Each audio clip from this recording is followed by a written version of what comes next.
इस माहौल में आप अपने घर को, अपने बच्चों को ब्लेस करें, ताकि आपके बच्चे के द्वारा, आपकी पत्नी के द्वारा, आपके घर में आपके पति के द्वारा कोई भी बुरी शक्ति आपके घर में प्रवेश ना करे। क्योंकि इन दिनों में आपको मालूम है चारों तरफ हाहाकार है, बलि है, भूत प्रेत और जिन्नात और तमाम प्रकार की बातें इन दिनों में हो रही हैं और घर बिगड़ रहे हैं। और घर क्या हो रहे, पहले घर सुधरते थे, आज के ज़माने में मैं देख रहा हूँ घर ज़्यादा बिगड़ रहे हैं।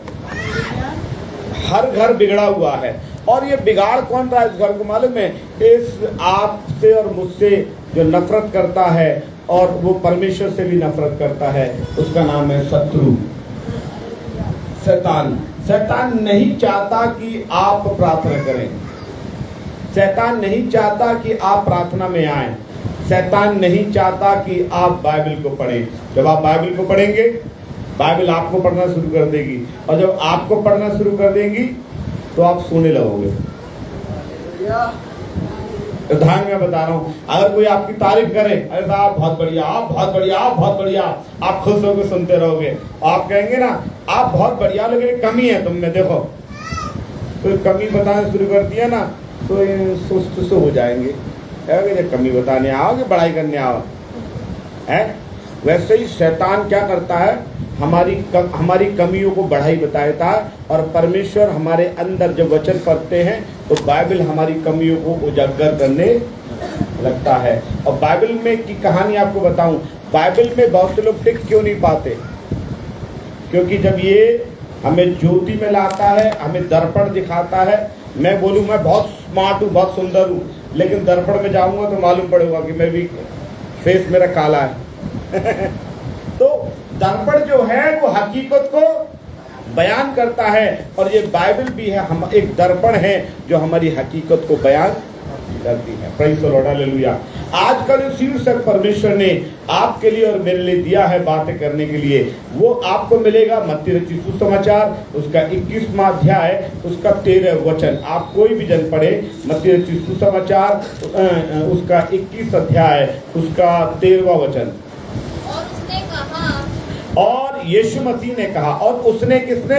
यीशु मसीह ने कहा, लिखा है। यीशु मसीह ने कहा, यीशु मसीह ने कहा, क्या कहा? लिखा है मेरा घर प्रार्थना का घर कहलाएगा। क्या लिखा है? यीशु मसीह ने क्या बोला? मेरा घर प्रार्थना का घर कहलाएगा। परंतु तुमने क्या किया है? उसे डाकुओं की खो बना दी है। किसका घर? मेरा घर।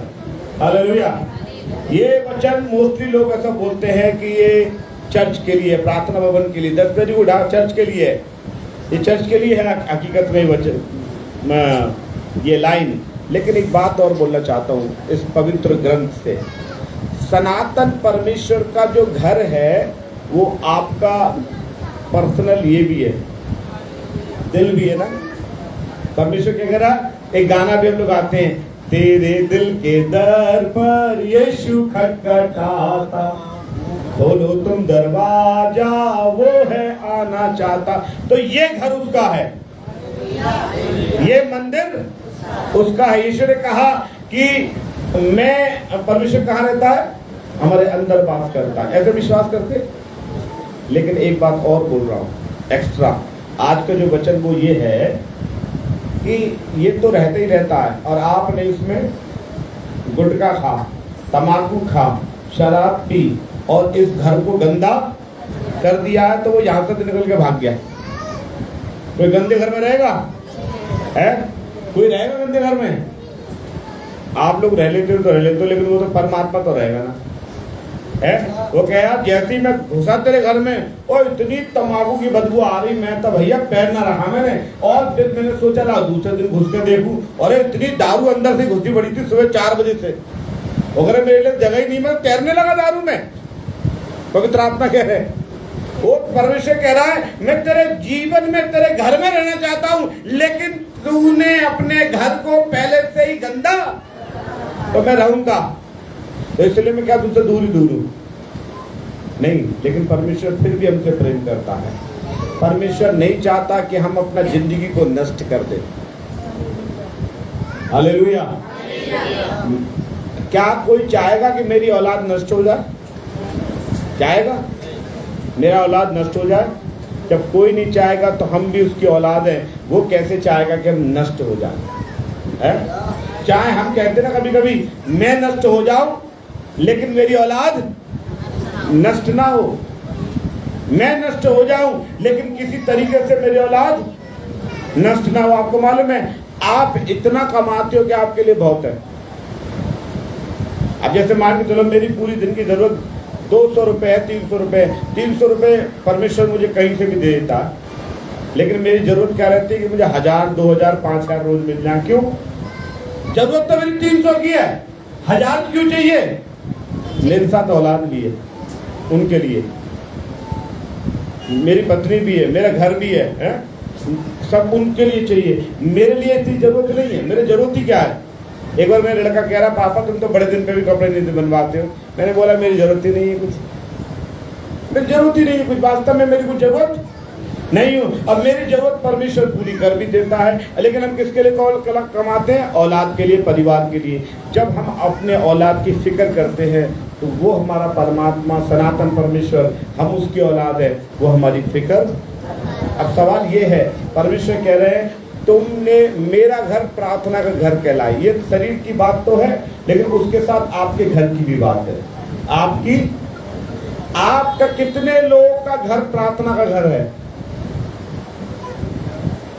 कितने लोगों का घर प्रार्थना का घर है? कौन प्रार्थना करता है? दो घर की बात कर रहा हूं मैं, एक ईटा रोड़ा वाला घर और एक ये मांस का भी घर। दो घर की बात कर रहा हूं आज चर्च की बात नहीं कर रहा मैं कि चर्च तो प्रार्थना का घर है, वो तो है ही, लेकिन आपका घर भी प्रार्थना का घर होना ही है। आपका घर डाकुओं का घर नहीं होना है। और डाकू कौन है मालूम है? आपका घर डाकू घर का बनता है। मैं बड़ा छोटा सा वचन बता रहा हूं। आपका घर जब तक प्रार्थना का घर है तब तक परमेश्वर का घर है, और जैसे ही आप प्रार्थना के घर को छोड़ देते हैं वो डाकू घर। एक आदमी की कहानी बताऊं, बाइबल में लिखा हुआ है। एक आदमी ने यरूशलेम को छोड़ दिया। क्या लिखा हुआ है? आपको मालूम है वो कहानी? किसी को मालूम है? एक व्यक्ति ने, वचन में लिखा हुआ है लूका 10 अध्याय के अंदर, उसका 30 वचन में क्या लिखा हुआ है? जल्दी से कोई पढ़े, जल्दी पढ़े। लूका 10 का 30 पढ़े जी, 30-31। यीशु मसीह ने उत्तर दिया, एक मनुष्य यरूशलेम से यरीहो को जा रहा था। कहां जा रहा था? यरूशलेम से। यरूशलेम क्या है? प्रार्थना का घर। यरूशलेम क्या है? यानी कि प्रार्थना के घर जाना चाहिए, और वो कहां जा रहा है? यरीहो। यरीहो कौन सी जगह? श्रापित जगह। कहां जा रहा है? जाना कहां चाहिए? प्रार्थना के घर में। जा कहां रहा है? श्रापित जगह। श्रापित जगह जा रहा है, जहां पे श्राप है वहां पे जा रहा है। और जब जा रहा था प्रार्थना के घर को छोड़कर श्राप के घर में जा रहा था। बाइबल में लिखा हुआ है, आगे पढ़े, जल्दी से पढ़ो, कोई पढ़ो, एनीबॉडी। यरूशलेम से यरीहो को जा रहा था। हाँ। डाकुओं ने घेर लिया। उसने बोला बेटा हम श्रापित जगह पे तो रह रहे हैं, प्रार्थना के घर में जाता तो हम थोड़ी ना मिलता तुझे। डाकुओं का प्रार्थना घर में क्या काम? प्रार्थना का क्या काम है? प्रार्थना का काम जो यरूशलेम है प्रार्थना का घर है, वहां तो पवित्र आत्मा का काम है, वहां तो फरिश्तों का काम है। और श्रापित जगह पे किन का काम है? डाकुओं का। ये डाकू कौन है मालूम है आपको? बीमारियां। ये डाकू कौन है मालूम है? कर्जा। ये डाकू कौन है? पुलिस केस का हो जाना। ये डाकू कौन सा है? मुकदमेबाजी हो जाना। डाकू तो ये, और ये डाकू ने क्या किया? लूट लिया। ये डाकुओं ने क्या किया? अब मैं गलत बता रहा हूं? अस्पताल ये डाकुओं की जगह नहीं है, लूटते नहीं है, हैं? कचहरी में जाओगे लूटते नहीं है? बताओ लूटते नहीं लूटते? एक लड़के का मुकदमा चल रहा था तलाक का। वो जब भी जाता उसको 100, 500, 1000 रुपए दिया था। जब भी जाता तलाक का 100, 500, 1000 दिया था।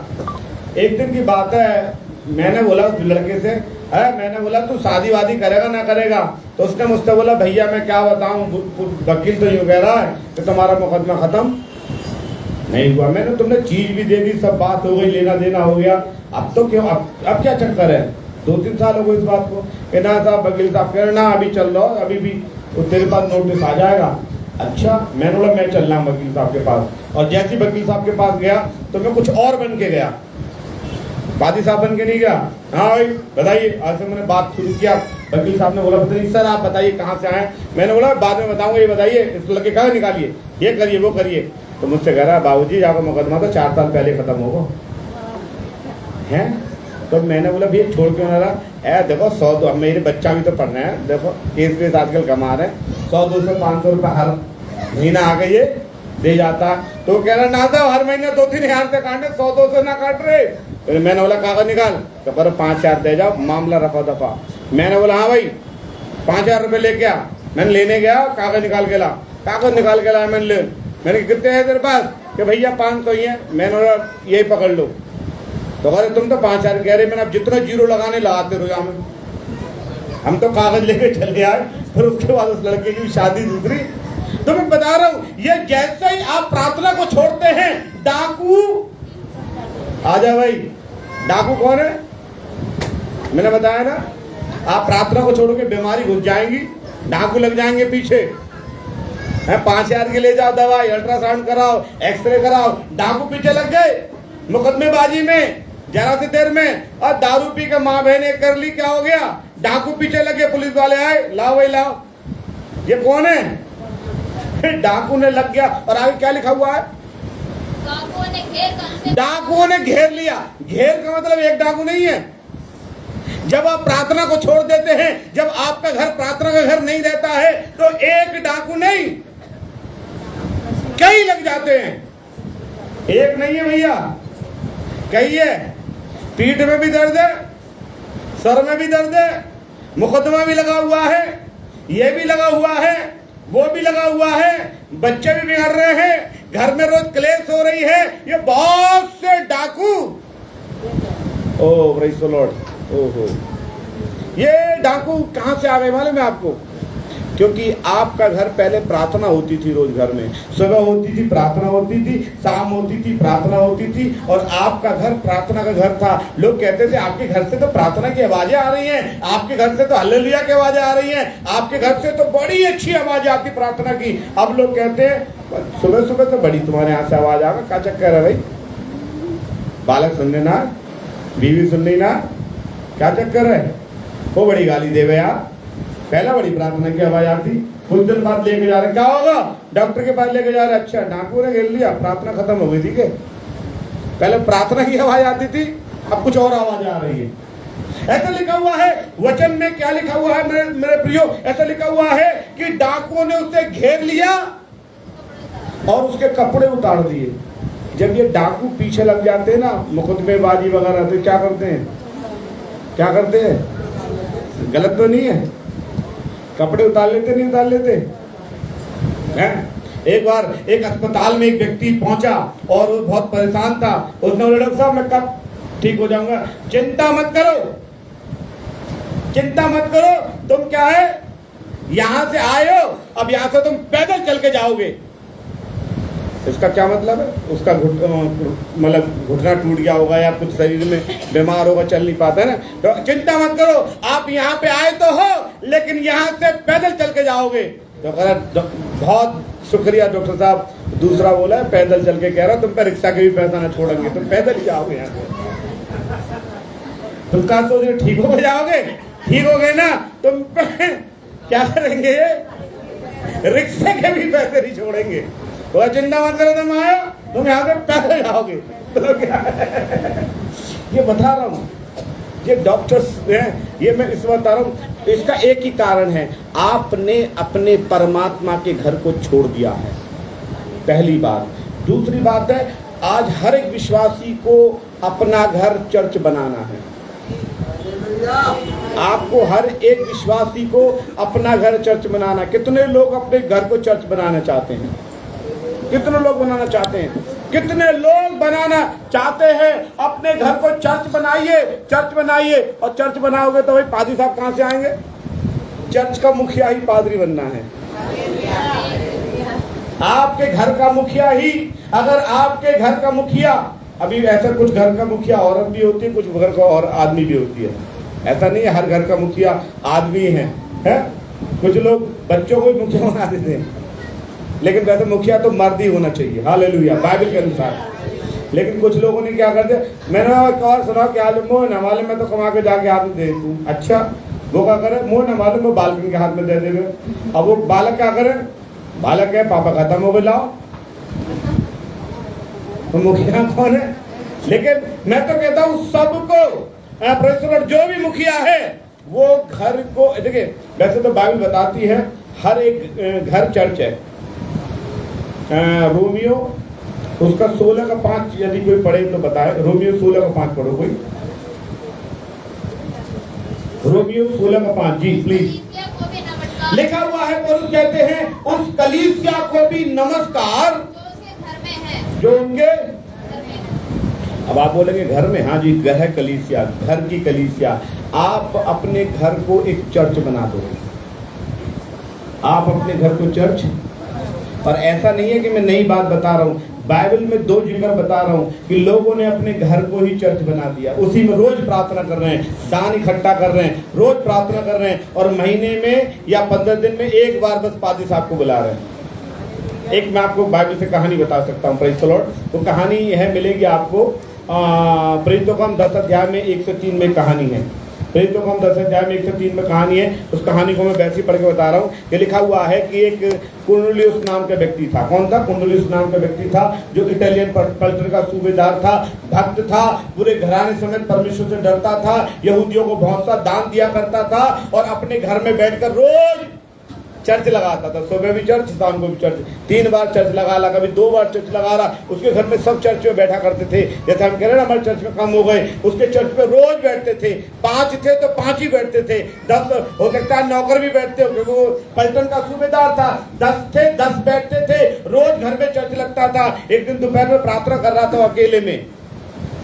एक दिन फरिश्ता आया, उसने बोला, हे कुर्नेलियुस सुन, तेरी दान और तेरी प्रार्थनाओं को मैंने ग्रहण कर लिया है। उसने बोला, प्रभु देखिए, वो कहते थे घर में दुआ करते थे, घर में ही चर्च था उनका, और परमेश्वर ने उनकी प्रार्थना को सुन लिया। फिर उन्होंने बोला, अब ये घर की कलीसिया को छोड़, अब घर के सारे मेंबरों को लेकर पतरस के चर्च में जा। आप अपने घर में चर्च लगाइए, और चर्च के बाद हफ्ते में एक बार अपनी कलीसिया को प्रार्थना भवन में लेके आइए। ये है बाइबल की सही शिक्षा। और मालूम क्या होता है, वो कहते हैं हम तो प्रार्थना भवन में भी, घर में प्रार्थना भवन में भी अकेले आएंगे और घर में भी अकेले दुआ कर लेंगे। नहीं, ये बाइबल की शिक्षा नहीं है, ये बाइबल की शिक्षा नहीं है। एक व्यक्ति और है, उसका नाम और है, उसका नाम है प्रेरितों का 20 अध्याय में कहानी है 7 पद में कि एक बार पौलुस प्रार्थना करने गए। पौलुस को समय नहीं था सुबह प्रार्थना करने का, तो चर्च कब लगाना शुरू करा उन्होंने? शाम को, रात को लगाया। निकाला कि किसी ने? प्रेरितों का 20 अध्याय, सप्ताह के पहले दिन लिखा हुआ है, सप्ताह के पहले दिन यानी इतवार के दिन जी, रोटी तोड़ने के लिए जब हम प्रभु भोज के लिए इकट्ठा हुए, तो पौलुस ने दूसरे दिन चले जाने पर था। हाँ। उसने बात की, हाँ। आधी रात तक उनके घर में प्रार्थना चलती रही। कब तक? पाए सो जान दो साहब, रात भर प्रार्थना। हाँ, रात भर प्रार्थना हुई। और आगे बढ़े, लिखा हुआ है जिस अटारी पर, अट्टे पर प्रार्थना हो रही है, अटारी पर में इकट्ठे थे, उसमें बहुत से दिए जल रहे थे, और यूतुखुस नामक एक जवान खिड़की पर बैठा था। खिड़की का मतलब आधा प्रार्थना में था, आधा रोड पे देख रहा था। आधे आधे ना, उन लोग प्रार्थना में 50-50 बैठ रहे थे, 50-50 बैठ रहे थे, प्रार्थना में बैठे, मन कहीं और है। आधा वो कहाँ पे था? प्रार्थना में खिड़की पे लटक रहा था। मतलब हो रहा, तुम्हारी भी सुन लूंगा, तुम क्या कह रहे हो भाई साहब, नीचे भी देख लो कैसे चल रहा। आधे इधर, आधे इधर, कोई आधा 50-50 हो गया। और 50-50 होने के बाद मालूम में क्या हुआ? वो नींद का झोंका आया और गिर गया और मर गया। जो 50-50 जिंदगी होता है ना, शैतान उसे खींच लेता है और मार देता है? कभी चर्च में, कभी ठेके पे, कभी चर्च में, कभी जुए में, कभी चर्च में, कभी सट्टे में, कभी चर्च में, कभी माँ बहन की गाली देने में, और वो कह रहा तू तो आधा मेरा आधा परमेश्वर का, अपना वाला खींच ले रहा हूँ। शैतान ने जैसे खींचा, पट इसने गिर पड़ा, मर गया। पौलुस ने बोला प्रार्थना में बैठा था ना, मर गया। फौरन वो गए पौलुस, और उन्होंने क्या किया, उसके लिए प्रार्थना की और उसको जिंदा कर दिया। मैं इस बात को बताना चाहता हूँ, मरे हुए को जिंदा किया है पौलुस ने। मैं इस बात को आज परमेश्वर के वचन में मेरे प्रिय बताना चाहता हूँ। हर घर को एक चर्च बनाना बहुत जरूरी है। वचन में लिखा हुआ है, मेरा घर प्रार्थना का घर कहलाएगा। क्या कहलाएगा? आप अपने घर को कलेश का घर मत बनाओ। वचन में क्या लिखा हुआ? फिलिपियों, यदि आप पढ़ेंगे फिलिपियों 3:14, फिलिपियों 3:14 पढ़ेंगे जी।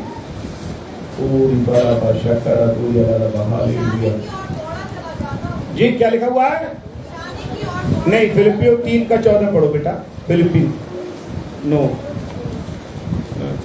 3 chapter verse number is that 2 chapter verse number 14 जी। लिखा हुआ है, सब काम बिना कुड़कुड़ाए और बिना विवाद के किया करो, ताकि तुम निर्दोष और भोले और होकर टेढ़े और हठीले लोगों के बीच परमेश्वर की निष्कलंक संतान बने रहो, जिनके बीच में तुम जीवन का वचन लिए हुए जगत में जलते दीपकों के समान दिखाई। परमेश्वर वचन बता रहा है, परमेश्वर की निष्कलंक संतान बनना है तो घर में प्रार्थना का जीवन होना है। कुड़कुड़ाना और विवाद घर में होना नहीं चाहिए। और आज मैं देख रहा हूँ सब घर में विवाद है। सुबह से लड़ाई कह शुरू हो जाती है। जब कह शुरू हो जाती है तो काम आशीष ठहरेगी? जहाँ पर कह होती है वहाँ मैं ही ना बैठता, तो आशीष कहाँ से ठहर जाएगी? सच बता रहा हूँ। वचन में लिखा हुआ है मेरे प्रियो, वचन बताता है, बाइबल में इस प्रकार लिखा हुआ है, सब काम बिना कुड़कुड़ाए बिना विवाद के किया करो, ताकि तुम परमेश्वर की निर्दोष भोले, लिखा हुआ टेढ़े और हठीले लोगों के बीच में परमेश्वर की निष्कलंक संतान बने रहो। और ये कब होगा? जब आपका घर प्रार्थना का घर बन जाएगा, डाकुओं की खो नहीं बनेगा। जब डाकुओं की खो बनेगा, तो अभी हमने पढ़ा कि वो प्रार्थना में से यरूशलेम से यरीहो को जा रहा था, डाकुओं ने घेर लिया, उसे घेर के मारा, पीटा और नंगा कर दिया। नंगा मतलब बिल्कुल गरीब कर दिया, बिल्कुल। देखो मैं हमेशा बोलता हूँ, मैं कई बार बोल चुका हूँ, नंगा के 3 ही मतलब होते हैं। नंगा के 3 ही मतलब है, हमेशा बताया मैंने। किसी को याद है कौन कौन से हैं? मैं बताऊं, अगर किसी को नंगों के लगा हुआ, डाकुओं ने घेर लिया, मारा, पीटा, अधमरा कर दिया, क्योंकि मारने का अधिकार परमात्मा का है। आपको अधमरा कर देगा, चारपाई में पड़े रहोगे, लैट्रिन करते रहोगे, बड़ी बुरी स्थिति हो जाएगी। अधमरा कर देगा, मार नहीं सकता जब तक मौत निश्चित नहीं है। बहुत से लोगों को मैंने देखा 10-10 साल पड़े हुए चारपाई पे, मरते नहीं है। अधमरा शैतान कर देता जब आप अपने जबान को परमेश्वर की आराधना स्तुति में न लगा के कुड़कुड़ कुड़कुड़ कुड़कुड़ कुड़कुड़ कुड़कुड़, सुबह से कुड़कुड़, शाम से कुड़कुड़ कुड़कुड़ाते रह देंगे। नहीं, मालूम क्या हुआ? लिखा हुआ है, उसको मारा, पीटा और अधमरा कर दिया और नंगा कर दिया। नंगे के 3 मतलब मैं हमेशा बताता हूँ। नंगा कौन है? नंगा वो है, एक तो जिसने कपड़े नहीं पहने, सही है गलत है? दूसरा नंगा वो है जिसके जेब में पैसा नहीं है। वो कहेंगे साहब चाय पिला दे, तो करे ये नंगा आदमी पिलाएगा। और फिर बहुत से लोग कहते ना, आपने अपनी लड़की की शादी कहाँ करी है? उन्होंने बोली कि हमने लड़की की शादी उनके घर में कह दी है। अच्छा, कोई नंगा खानदान मिला तुम्हें? तो उसका मतलब वो खानदान में कोई कपड़ा ना पहनेगा। इसका मतलब कपड़ा तो पहने, लेकिन वो आदर वाला खानदान। इसका मतलब जब आपका घर प्रार्थना का घर नहीं रहता, तो आप कंगाल भी हो जाएंगे, आप बदनाम भी हो जाएंगे, और समाज में कोई इज्जत भी नहीं रहेगी। ऐसा शैतान नंगा करता है, उन्हीं को नंगा करता है जिनका घर प्रार्थना का घर। आप अपने घर को प्रार्थना का घर बनाएं, डाकुओं का घर कितने लोग आज से अपने घर को चर्च बनाएंगे? आप अपने घर में रोज सुबह शाम आराधना लगाइए, रोज सुबह शाम आराधना लगाइए, रोज सुबह शाम आराधना लगाइए। सुबह बैठिए, सबको आइए प्रार्थना में बैठेंगे, आइए प्रार्थना में बैठेंगे, आइए भाई, आइए बहन, प्रार्थना में बैठेंगे। और आप 1 मिनट प्रचार करें, 2 मिनट प्रचार करें, 2-3 गाने गाएं। अगर आप ऐसा सोचते हैं कि हम दान इकट्ठा करें तो दान भी इकट्ठा कर सकते हैं, और उस दान को आप ही रखिए, परमेश्वर की सेवा में लगाइए, किसी गरीब की मदद कर दीजिए। मैं ये नहीं कहता बड़े चर्च में लेके आइए, अगर आपका इच्छा है तो वो आपका मन है। क्या आप उसे लेके आ सकते हैं कि भाई साहब हमने गुल्लक में इतना पैसा इकट्ठा किया है, ये परमेश्वर की सेवा के लिए, ये आपका अपना मर्जी है। लेकिन आप अपने घर को प्रार्थना का घर बनाइए। ऐसा लिखा हुआ है, मेरा घर प्रार्थना का घर कहलाएगा। आप सब बोलिए मेरे पीछे, मेरा घर प्रार्थना का घर कहलाएगा। हाँ, आपने बोल दिया है। आपका घर अब डाकू घर होना नहीं चाहिए, डाकू घेर लेंगे डाकू घेर लेंगे, आपको मैंने बताया ना। और प्रार्थना घर होना चाहिए आपका घर। और आप किसी को देखकर कुड़कुड़ाओ मत, आप किसी को देखकर बड़बड़ाओ मत। आपके घर में जैसा भी है, आप बस परमेश्वर के सामने गिड़गिड़ाओ। लोग क्या करते हैं? गुड़गुड़ाते हैं। एक वचन पढ़ेंगे, भजन संहिता 37 का 7 पढ़ना जी। भजन संहिता 37 का 7। यहोवा के सामने चुपचाप रहे और धीरज से उसकी प्रतीक्षा कर। मतलब आप अपने घर को प्रार्थना का घर बनाइए और धीरज से उसकी प्रतीक्षा कीजिए। प्रभु निश्चित परमेश्वर एक दिन आपके घर को बढ़ाएगा, आशीष में बढ़ाएगा, दौलत में बढ़ाएगा, शौहरत में बढ़ाएगा। प्रतीक्षा कीजिए। हाँ, मनुष्य के कारण ना, और उन लोगों के कारण मत कुड़ना जिनके सब काम सफल होते हैं। अरे उनने सट्टा खेलो, एक दिन में पैसा वाले हो गए, और पैसा कह रहे प्रार्थना करते रहो तब होगे। नहीं, यीशु मसीह उद्धार दिलाने के लिए आया, पैसा वाले के लिए नहीं, उद्धार के लिए आया यीशु मसीह। हाँ, हालेलुया। और क्या लिखा हुआ है? पढ़ें पढ़ें जी। उस मनुष्य के कारण ना, उस मनुष्य के कारण ना कुड़े जिसके सब काम। तो वचन के अनुसार आपका घर प्रार्थना का घर बनना चाहिए। आपका घर कुड़कुड़ाने और बुड़बुड़ाने का घर बनना। आप अपने घर को प्रार्थना का घर बनाइए, सुबह शाम प्रार्थना कीजिए, जितना हो सकता है प्रार्थना कीजिए। और इन दिनों में मैंने जो दिन चल रहे हैं उनमें ज़्यादा प्रार्थना कीजिए, क्योंकि आपके घर को, क्योंकि आप अकेले विश्वासी हैं और कोई विश्वासी नहीं है, तो आपके घर को ज़्यादा प्रोटेक्शन की जरूरत है। हालेलुया। परमेश्वर ने वचनों से आप सबको आशीष दे। आइए प्रार्थना में चलें। पवित्र पिता, अपनी आंखें बंद करें, प्रार्थना करेंगे। पवित्र पिता, प्रार्थना करना चाहते हैं प्रभु जी तमाम लोगों के लिए खुदावंद इस बात को इकरार किया है कि हमारा घर डाकुओं की खोह थी, हमारा घर बीमारियों का गढ़ है, हमारा घर में गलत बातें होती हैं, सुबह से शाम तक क्लेश, सुबह से शाम तक बेकार की बातें होती हैं। लेकिन आज से मैं अपने घर को प्रार्थना का घर बनाऊंगा। आज से मेरा घर प्रार्थना का घर बन जाएगा। और जब प्रार्थना का घर बन जाएगा तो इनके घर में से कर्जा चला जाएगा, इनके घर से बीमारियां चली जाएगी, इनके घर से मौत चली जाएगी, इनके घर से कंगाली चली जाएगी। और यदि इनका घर प्रार्थना का घर बन जाता है तो इन्होंने अपने घर को डाकुओं की खोह बना दिया है। प्रभु जी, मैं चाहता हूं प्रभु जी यीशु के नाम से इस कलीसिया के लोग प्रभु जी, उस तमाम सुनने वाले, देखने वाले परमेश्वर प्रभु जी, अपने घर को प्रार्थना का घर बनाएं, अपने घर को डाकुओं की खोह ना बनाएं। प्रभु जी, निश्चित जब ये प्रार्थना का घर बनाएंगे, आसमान का खुदा परमेश्वर आप आसमान खोल देना, अपने अपरंपार आशीष के वर्तन के घर में करना, और कोई भी बीमारी, कोई भी दरिद्रता, कोई भी तकलीफ इनके घर में ना आए। प्रभु जी, हर एक व्यक्ति, वचन में लिखा हुआ है तुम याजकों का समाज हो, हर व्यक्ति याजक बन जाए, अपने परिवार को मसीही सोच के ये चलाए, अपने परिवार को ऐसे चलाए जैसे वो चर्च हो, एक कलीसिया हो। और परमेश्वर ने उसको पासवानी के लिए रखा हुआ है, और परमेश्वर ने पासवानी करके प्रभु जी और अपनी कलीसिया को रविवार को एक बड़े झुंड के साथ मिलाए प्रभु जी। और प्रत्येक सप्ताह पूरे सप्ताह ये अपने घर को प्रार्थना का घर बनाओ, क्योंकि यीशु ने कहा जहाँ 2 या 3 मेरे नाम से इकट्ठे होते हैं मैं उनके बीच में हाजिर हो जाता हूँ। प्रभु जी, 2 या 3 का मतलब आप प्रार्थना को बोल रहे हैं कि जहाँ पर घर में प्रार्थना होती है, 2 या 3 का मतलब घर में पति पत्नी बच्चे बैठकर प्रार्थना करते हैं। यीशु मसीह ने बोला जहाँ पर 2 या 3 मेरे नाम से इकट्ठा होते हैं उनके बीच में मैं हाजिर होता हूँ। प्रभु जी, जब ये अपने घर को चर्च बना देंगे, अपने घर को प्रार्थना का भवन बना देंगे। जब ये घर को प्रार्थना का घर बना देंगे, वहां पर आप उपस्थित होंगे प्रभु जी, और आप इन्हें आशीष करेंगे। प्रभु जी, इस कलीसिया को परमेश्वर आप आशीष कर, तमाम सुनने वाले देखने वाले पर तेरी विशेष आशीष होने पाए, यीशु मसीह के नाम से मांगते हैं, आमीन।